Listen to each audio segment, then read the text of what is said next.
Peyğəmbərlərdən sonra ən bəşəriyyət üzərinə doğulmuş, yəni qiyamətə gününə qədər ən fəzilətli insandır. Peyğəmbərlərdən sonra. Hətta bütün Peyğəmbərlərin əshabələrindən üstündür. Subhanallah. Çünki kimin dostuydu? Peyğəmbərimiz sallallahu aleyhi və səlləm. Adı neydi? Abdullah. Çoxları əsl adını bilməz. Çünki Əbu Bəkir adı ilə tanınır. Amma adı nədir? Abdullah İbn Əbi Quhafə. Atasının adı Əbu Quhafə Ət-Teymi Əl-Qureşi. Yəni Teym qəbiləsindən, Qureyş qəbiləsindən. Məkkədə doğulur 573-cü ildə. Peyğəmbərimiz sallallahu aleyhi və səlləmdən yaş fərqinə qədər 2 il. Peyğəmbərimiz sallallahu aleyhi və səlləmdən 2 il böyük idi. Düşünün, 2 il böyük idi. Əsl adı nədir? Atasının adı nədir? Yəni Abdullah, öz adı nədir? Abdullah, atasının adı nədir? Osman. Deyəndə çox kitablar Abdullah ibn Osman, çoxları axtarır görürsən kimdir Abdullah ibn Osman? Əbu Bəkirdir. Əbu Bəkir adı ilə tanındığı üçün çoxları nədir? Əsl adını bilmir. Abdullah ibn Osman, Əbu Bəkir radiyallahu anhu. Həmçinin onun ləqəblərindən birisi nədir? Əl-Atiq. Atiq nə deməkdir? Azad olmuş. Peyğəmbərimiz sallallahu əleyhi və səlləm onu nə adlandırır?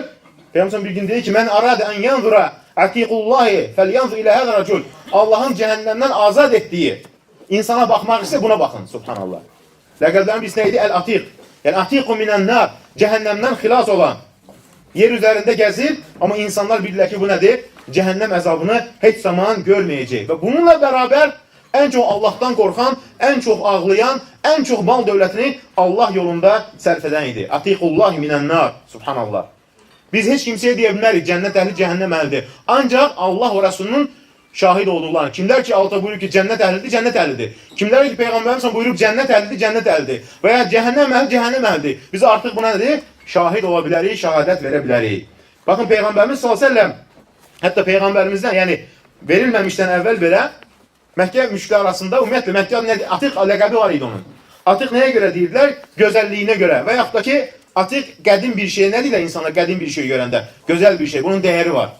Məkkə müşriklərində nə idi? Atiq kimə deyirlər? Dəyərli bir nədir? İnsana. Başqa rivayət gəlir ki, Əbu Bəkirə qədər evlatları dünyasını dəyişdiyi üçün, yəni anası dünyaya gətirəndə Əbu Bəkirdən əvvəl hamısı ölür.